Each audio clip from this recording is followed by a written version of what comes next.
Mesdames et messieurs, bonsoir, ravi de vous retrouver. Il est 20 h sur les antennes de la télé Futur Média. C'est parti pour le sommaire de cette édition avec l'imam Ndao à la barre. Ce matin, des vidéos compromettantes trouvées dans l'ordinateur de l'accusé. Il soutient les détenus pour ses recherches et documentaires. Un mort après l'attaque à main armée à Djambalang dans la commune de Nyassia. C'est la deuxième attaque dans la zone en moins de 4 mois. Célébration ce jeudi de la journée mondiale de la presse. Le ministre de la Communication annonce un nouveau fonds destiné au développement des médias. Concernant le code de la presse, Abdoulaye Baldé indique que ces services sont dans les derniers réglages. La 13e édition de la Biennale s'est ouverte ce matin. Le chef de l'État qui a présidé la cérémonie a décidé de rehausser la subvention allouée à l'événement à 1 milliard de francs CFA. Et puis pèlerinage à la Mecque, les voyagistes chargent la délégation générale au pèlerinage. Cheikh Bamba Dioum et compagnie qualifient le package de 2 600 000 annoncé par l'État à de l'Antox. Voilà le sommaire de ce 20 h. Dans quelques instants, le développement.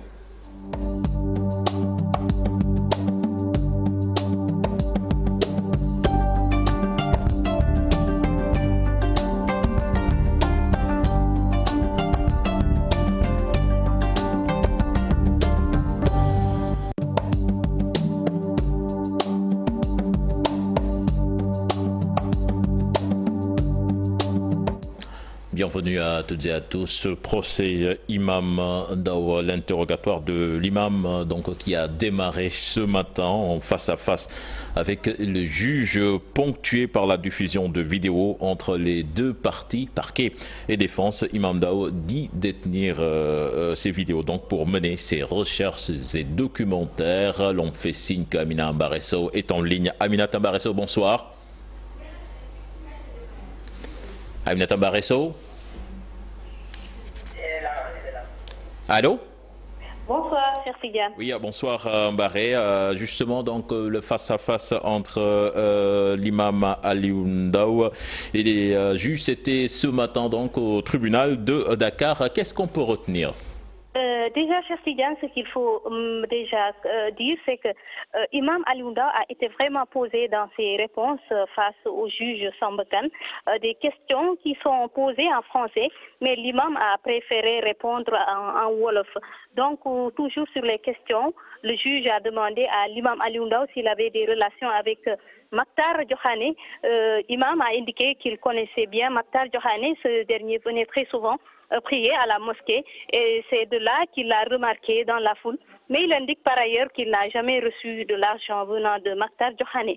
Par contre, il a eu à rencontrer un des amis de Maktar Diokhane, en l'occurrence Ibrahima Diallo. Ce dernier d'ailleurs avait effectué le voyage au Nigeria avec Maktar Diokhane et dans ses relations avec ce dernier, il est venu à plusieurs reprises dans son dara à Kaolack, de 1 à 3 reprises au cours desquelles Ibrahima Diallo a discuté avec Imam d'un prêt d'1 million, de 1500 €, environ 1 million de francs CFA. Donc il a aidé Imam à acheter des lampes solaires pour son dara.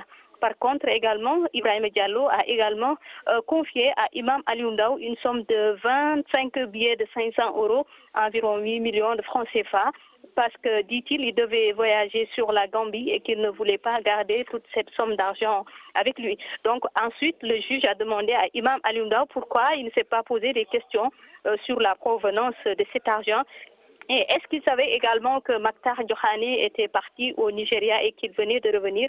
L'imam a dit que Maktar Diokhane ne lui a jamais parlé de ce voyage au Nigeria et qu'il n'a pas pris le soin de demander ou de s'interroger sur l'origine de cet argent.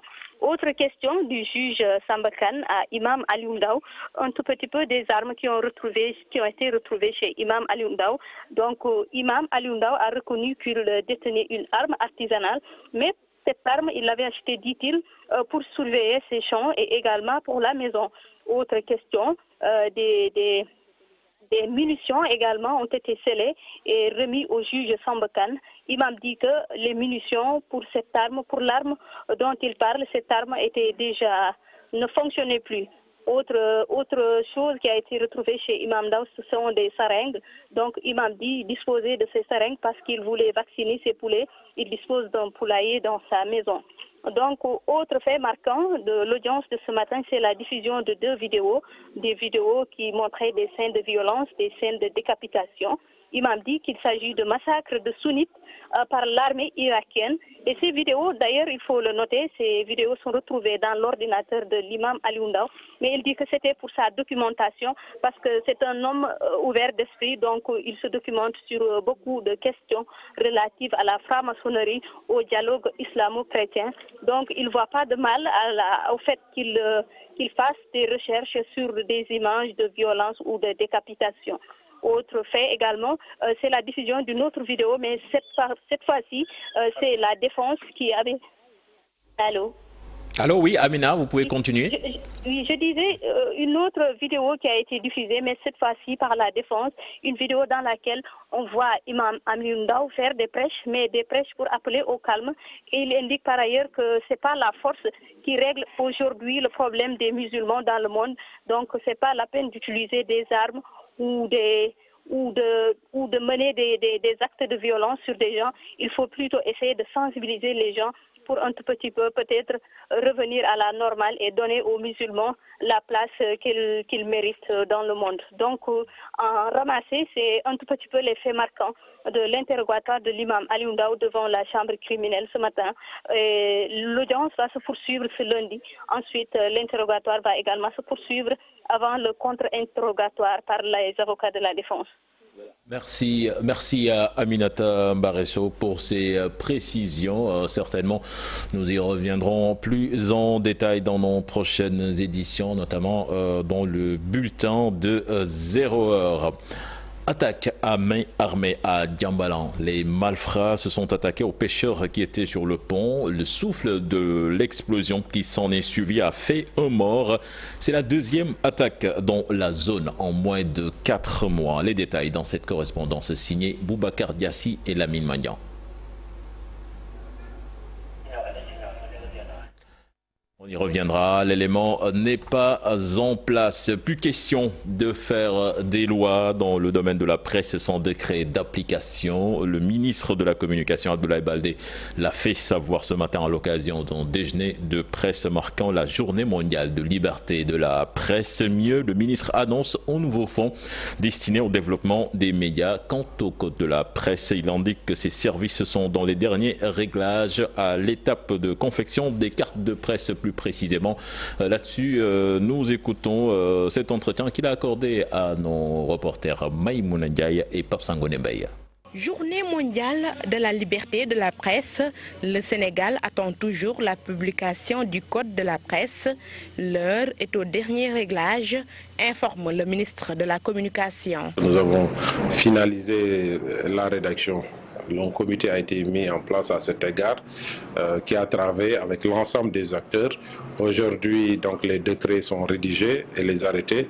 On va la semaine prochaine à un atelier de validation de ces textes pour ensuite les soumettre au président de la République. Des lois sans décret d'application, un fait inscrit désormais au passé.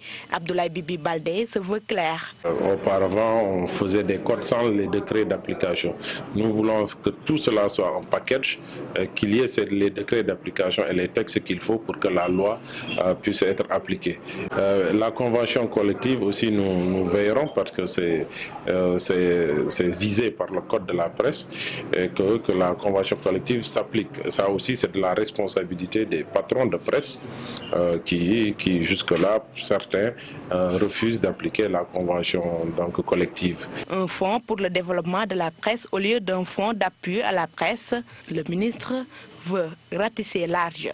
Nous voulons que ce fonds d'aide à la presse évolue vers un fonds d'aide pour le développement de la presse qui va viser, d'abord il y aura des critères pour y accéder, mais surtout qui va viser le renforcement des capacités, renforcer les journalistes, régler les problèmes de financement parce que aider la presse à se développer. Donc un fonds dédié carrément au développement de la presse au lieu que ce soit un fonds comme ça qu'on partage. Des sanctions pénales et pécuniaires sont d'ailleurs prises prévues aux récalcitrants. Les services du ministère de la Communication promettent d'être fermes. Médias, justice, état de droit, les contrepoids du pouvoir, c'est le thème retenu cette année donc de cette 25e édition de la Journée mondiale de la liberté de la presse. Et cela a fait l'objet d'une conférence, c'était ce matin au CESTI. Les détails avec Habib Faye et Youssou Baro. Voté en 2017, le nouveau code de la presse tarde à être appliqué. Cause, pas de décret d'application. Et pourtant, il est considéré comme le fruit d'un travail collectif et est promulgué. Cette loi a été promulguée. Mais alors, quand? Le journal officiel l'a publié quand? Le code, c'est le fruit d'un travail commun. Donc le jour où on va commencer vraiment à appliquer ce code, moi j'espère, je le crois, que ce code sera comment on appelle ça, fera la satisfaction de toutes les parties. Faute de décret d'application, les acteurs des médias aujourd'hui doutent de la volonté politique. À l'occasion de la célébration de la Journée mondiale de la liberté de la presse, les journalistes invitent le gouvernement à œuvrer pour son application, même si d'autres préconisent la pression. Il y a des efforts à faire. Nous invitons l'État du Sénégal vraiment à œuvrer pour que le code de la presse soit appliqué. De faire pression. De faire pression. Comme j'ai dit, une loi, c'est aussi un instrument pour les journalistes. Hein? Un thème actuel développé au CESTI, médias, justice et état de droit, les contrepoids du pouvoir. C'est un thème très actuel dans notre contexte sénégalais. Donc nous savons tous qu'actuellement, à l'heure où je vous parle, on a beaucoup discuté du code de la presse. Donc on est en train de travailler sur le code pour que l'application soit effective. La 25e édition de la Journée mondiale de la liberté de la presse, célébrée en grande pompe, est aussi l'occasion d'examiner les défis actuels de la liberté de la presse en ligne. L'Université Gaston Berger de Saint-Louis et une partie de la presse saint-louisienne ont également célébré la Journée mondiale de la liberté de la presse. L'UFR CRAC a organisé une marche dans les artères de la ville. Et pour les étudiants de l'UFR CRAC, la presse doit être libre pour faire correctement son travail. Les détails dans cette correspondance signée Ousseynou Diop et Habib Sek. La Journée mondiale de la liberté de la presse a été célébrée à Saint-Louis sur le thème « Médias, justice et état de droit, les contrepoids du pouvoir ». L'occasion a été saisie par l'UFR Civilisation, Religion, Arts et Communication pour appeler encore les autorités du monde entier à accompagner les journalistes pour une presse libre et indépendante. À travers cette marche, nous affirmons notre attachement à ce droit fondamental de recevoir et de communiquer également des informations par le biais de cette caravane. Pour les futurs hommes des médias de l'université de Sanar, les journalistes ont un rôle essentiel à jouer pour informer, éduquer et sensibiliser le monde entier sur les dérives des pouvoirs. C'est la Journée mondiale de la liberté de la presse, donc ça ne doit pas être quelque chose qui passe sous silence. Tout le monde doit être au courant. Faisons appel aux autorités étatiques pour que la presse soit plus libre. Dans beaucoup de pays, le journaliste est marginalisé et ses droits piétinés. Pour une presse libre et responsable de ses actes, il faut donc une indépendance des hommes de médias, selon les organisateurs de cette caravane de sensibilisation. Nous invitons ainsi toute la population, ainsi que tout un chacun, à mener une réflexion très profonde autour de ce thème. Parce que certains peuvent considérer les médias comme un pouvoir, d'autres le considèrent comme un contre-pouvoir. C'est donc l'occasion, à travers cette journée, donc de clarifier certains points. Plusieurs activités ont été organisées dans la ville et à l'université de Saint-Louis pour sensibiliser les populations sur le rôle déterminant de la presse. Les étudiants de l'UGB veulent faire comprendre au pouvoir, à travers ces activités, son rôle primordial d'accompagner les hommes des médias qui participent de manière remarquable à la démocratie. Ousseynou Diop, je vous l'annonçais tout à l'heure, un mort après l'attaque à main armée à Diambalang dans la commune de Niassia. Et c'est la deuxième attaque dans la zone en moins de 4 mois. Les détails dans cette correspondance signée Ousseynou Boubacar Diassi plutôt et Lamine Amagna. Des pirogues et des filets enfumés, des tôles calcinées éparpillées ça et là, le revêtement goudronné du pont de Niambalang craquelé, dévêtu en certains endroits. Et voici ce que cela donne sous le pont, sans oublier que cet homme y a trouvé la mort. L'homme décédé est surpris, selon nos informations, par la déflagration des explosifs ici sous le pont, car c'est ici qu'il a l'habitude de se reposer avant de monter dans sa pirogue. J'ai entendu des voix qui me demandaient de sortir. Ils m'ont même intimé l'ordre de le faire. Ils m'ont fait savoir qu'ils étaient pressés à me parler. J'ai vu qu'ils avaient déjà tué une personne. Les assaillants n'étaient pas en uniforme. J'ai réveillé ma femme et moi je suis parti. Je vous assure, je ne sais même pas comment je me suis débrouillé. Nous avons été réveillés dans la nuit. Je ne sais pas combien ils sont. Mais ils étaient tous armés. Ils se sont adressés à moi en me demandant où se trouvait mon mari. J'ai répondu qu'il était sorti. Ils m'ont demandé si j'avais de l'argent avec moi, de leur remettre. J'ai répondu que je n'en disposais pas. Et pendant que j'étais dans la chambre, certains d'entre eux ont fait le tour pour entrer dans la boutique. Les assaillants devraient repartir à bord de cette pirogue dont le moteur est tombé en panne au dernier moment alors qu'ils avaient fini de la charger de ces sacs de riz. Les victimes lancent un appel à l'État. Nous demandons à l'État de renforcer la sécurité sur le pont. Nous qui habitons Yotou, toutes nos activités sont menées ici. 3 jours plus tôt, vers Kagit, des braqueurs s'en sont pris à la population, arrachant 4 motos Jakarta et une moto Bravo, après avoir dépouillé leurs propriétaires de tous leurs biens. Boubacar Diassi, autre aspect de l'actualité, plus de transparence dans les entreprises extractives pour lutter contre les flux financiers illicites et la corruption. À partir de 2020, il sera exigé la divulgation de la propriété réelle, d'où cet atelier de sensibilisation avec les acteurs concernés. C'était ce matin, compte rendu signé Fatou Bintou Conté et Mohamed Dia. Pour plus de transparence dans les industries extractives, la prévention de la corruption, il est exigé aux 52 pays membres de la norme ITIE, dont le Sénégal, de mettre en œuvre la divulgation de la propriété réelle des entreprises qui soumissionnent ou investissent dans les actifs extractifs. La divulgation de la propriété réelle est une des exigences de la norme ITIE. Faire en sorte que toutes les entreprises qui vont intervenir dans notre pays, dans le secteur extractif, soient déclarées, en tout cas leurs propriétaires réels et non leurs propriétaires juridiques. Cette exigence sera mise en œuvre à partir de janvier 2020 pour toutes les entreprises extractives. Pour l'instant, ce n'est pas une exigence obligatoire, mais si vous voyez déjà les rapports ITIE, il y a déjà des indications, des informations relatives à la propriété réelle.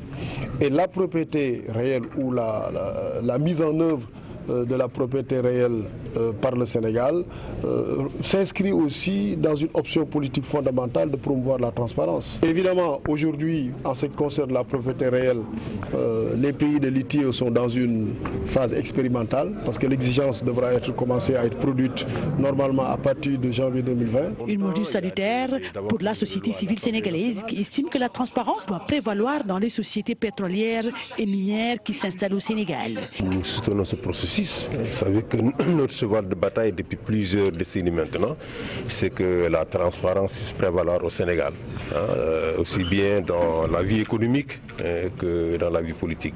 Et pour ce qui concerne les questions minières particulièrement, nous attachons beaucoup d'importance à la transparence parce que les mines peuvent être une bénédiction pour un pays, mais si les ressources minières ne sont pas gérées dans la transparence, elles peuvent devenir rapidement une malédiction pour le pays. L'identification des bénéficiaires effectifs demeure l'une des problématiques essentielles touchant le secteur des industries extractives. Les propriétaires réels pour explorer ou exploiter le gaz ou le pétrole ne sont pas souvent connus du public. Nous allons à présent à Diourbel. L'eau au niveau de la région doit être purifiée pour éviter un certain nombre de maladies enregistrées, surtout au moment des grands rassemblements religieux. Une déclaration du médecin-chef de la région, le docteur Bala Mbaké Mboup, qui présidait le lancement du concours de potabilisation de l'eau de consommation. Le docteur Bala Mbaké Mboup, je vous propose d'écouter au micro de Babacar Diouf. Et chacun va repartir avec les messages qui ont été lancés pour l'utilisation d'Okataps, pour la potabilisation, pour la consommation d'une eau saine et propre. Est-ce que l'utilisation de l'eau pose problème au niveau de la région? Oui, vous savez que la région, notre eau est saumâtre. Il est donc absolument nécessaire de potabiliser cette eau-là. C'est de l'eau qui est salée, souvent qui vient des puits, parce que tous les ménages n'ont pas de robinet.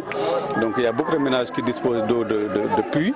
Et pour cette eau de puits, même pour l'eau des robinets, il est bon de potabiliser parce qu'on le sait, parfois l'eau de robinet peut être contaminée par des fécaux. Donc il est bon de potabiliser l'eau de boisson, qu'elle soit de l'eau de robinet comme de l'eau de robinet.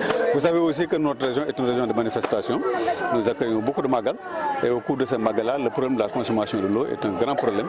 Et il faut dire même que quand nous organisons le Grand Magal, Ademas nous aide à faire la promotion d'Aquataps, l'utilisation de l'eau au niveau de ces foyers, au niveau de ces cuisines, au niveau de toutes les résidences des marabouts, pour qu'il n'y ait pas d'incident, en tout cas de maladies diarrhéiques qui peuvent se propager au cours de ce Magal-là. Donc vraiment, c'est une action qui vient à son heure, qui est pertinente pour la région. Et je pense que si toute la population utilise ce produit comme il est indiqué, ce sera un plus, un impact positif sur la santé publique des populations.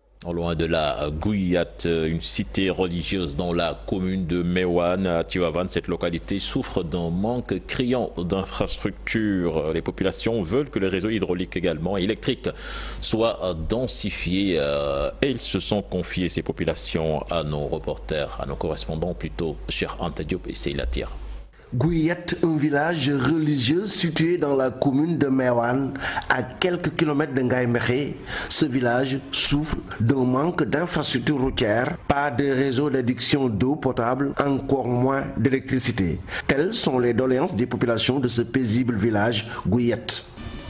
Amélioration des cadres de vie de la cité religieuse pour la mise en place des infrastructures de base qui relèvent la santé des populations, extension du réseau électrique et surtout d'extension d'addition d'eau. Selon les populations, la piste latéritique qui traverse le village, dégageant une poussière rougeâtre, comporte des dangers sur la santé des habitants du village et constitue aussi une menace pour l'environnement. Le bitumage de la route en latérique qui est en moins de 2 km et qui relie le village à la ville de Ngaïméré. Pour faciliter l'accès des populations, et par ailleurs le déplacement des pèlerins. Guyate s'apprête à recevoir de nombreux pèlerins à l'occasion d'un grand rassemblement religieux. Le calife Serigne Chérif Bekay Aïdara demande à l'État d'aider les populations à travers le programme d'urgence de développement communautaire pour qu'elles puissent bénéficier d'infrastructures adéquates. Cheikh Anta Diop, nous parlons de toute autre chose à présent avec la chicha interdite. Le préfet de Dakar de rappeler que c'est la loi anti-tabac qui interdit la vente et l'utilisation de ce produit. Une opération est lancée pour s'assurer que certaines structures respectent cette mesure dans les restaurants et autres lieux publics difficiles de trouver un interlocuteur. Un reportage signé Fatima Taba et Younous Diatta. On dit de manière claire, nul ne peut importer ou distribuer au Sénégal un produit du tabac contenant un arôme caractérisant, indiqué ou non. C'est donc la loi anti-tabac qui interdit la vente et l'utilisation d'un produit du tabac contenant un arôme. Le préfet de Dakar, le programme de lutte anti-tabac et la gendarmerie en croisade contre la chicha. Pour revenir à la chicha, comme vous dites, les produits qui sont en tout cas autorisés à être consommés sont des produits avec la mention vente au Sénégal où véritablement est l'étiquetage. Vous voyez aujourd'hui l'image que chaque produit du tabac doit refléter. Comme la chicha, ces produits-là qui ne sont pas fabriqués chez nous, mais dont la vente n'est pas autorisée déjà chez nous. Parce que c'est des produits qui contiennent des arômes, des additifs. Et là, le décret est très clair, c'est des produits dont la consommation est interdite au Sénégal.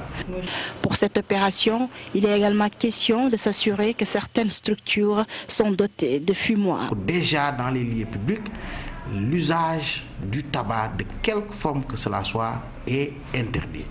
Ceux qui ont des établissements recevant du public ont la possibilité, à travers les dispositions prévues par ces textes, d'aménager des fumoirs qui doivent être des lieux avec des conditions bien précises. Je les invite à revisiter la loi et le décret pour que les gens puissent trouver des espaces fumeurs. Une amende est prévue pour les restaurants qui ne respectent pas cette mesure. J'ai vu quand même qu'au niveau de certains restaurants, un certain débit de boissons de manière générale, il y a des efforts qui sont en train d'être faits, et ça quand même il faut le reconnaître, pour au moins sur l'aspect le plus important, ou bien le premier aspect le plus déterminant, l'interdiction de l'usage du tabac dans le lieu public, que cet aspect-là soit pris en compte. Parce que ça, c'est déjà primordial. Lorsque les gens sont ensemble, il ne faudrait pas que celui qui a le droit de fumer en fume l'autre. Le préfet de Dakar de préciser que pour le moment, c'est plus la sensibilisation que la répression. Pommes, menthe ou abricot par exemple. Je vous l'annonçais dans les titres de ce journal, la 13e édition de la Biennale. Le chef de l'État Macky Sall a décidé de rehausser la subvention allouée à l'événement à 1 milliard de francs CFA. Annonce faite ce matin lors de la cérémonie d'ouverture au Grand Théâtre de Dakar. Plusieurs délégations venues de divers horizons sont présentes à Dakar, capitale mondiale de l'art africain contemporain jusqu'au 2 juin. Les détails avec Al-Hassan Ba et Pape Sangone Baye. Entame un cœur, un seul cœur. L'orchestre cœur à cœur dans ses œuvres du blanc, symbole de la paix.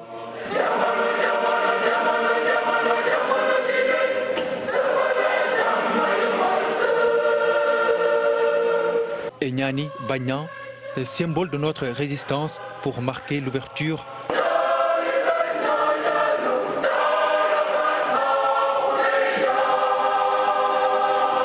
D'autres prestations s'en ont suivi, des artistes venus du Rwanda et de la Tunisie, 2 pays invités d'honneur.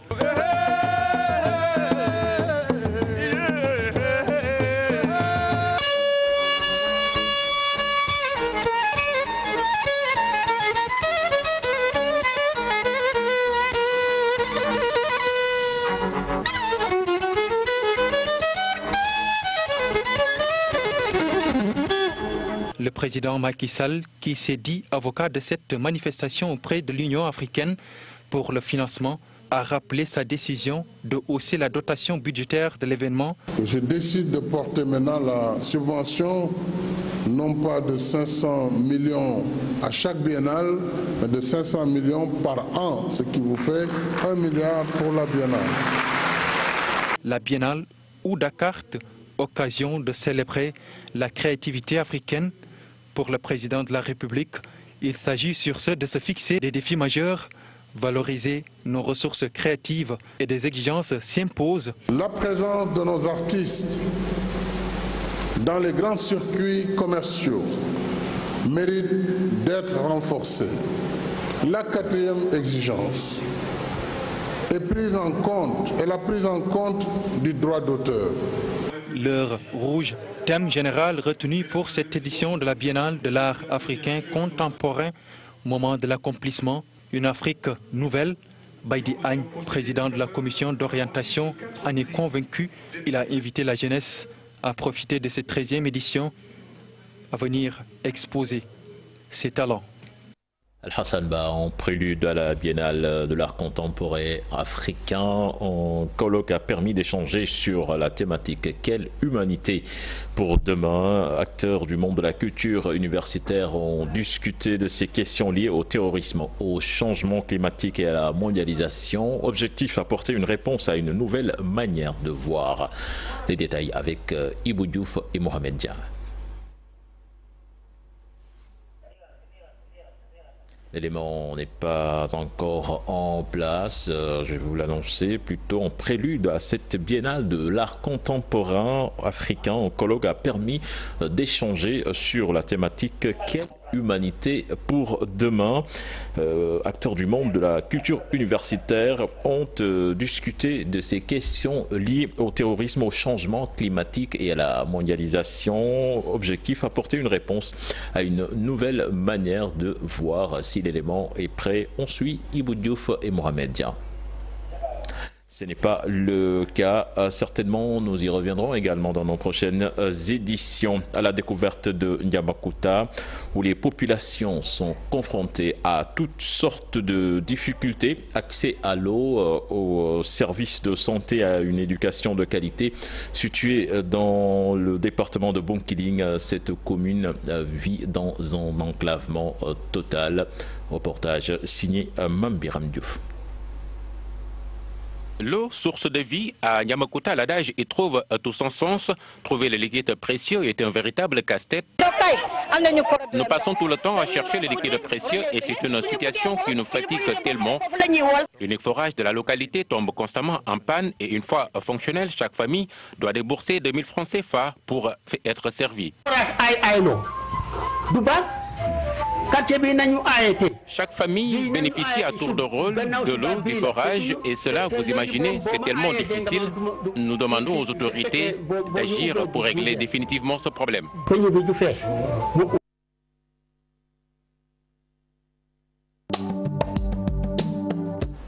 Nous nous excusons pour ces quelques soucis techniques. C'est la fin de ce journal. Prochain rendez-vous pour l'information, ce sera à 0h avec le tout en image. Excellent suite de programme en compagnie de la TFM. Au revoir.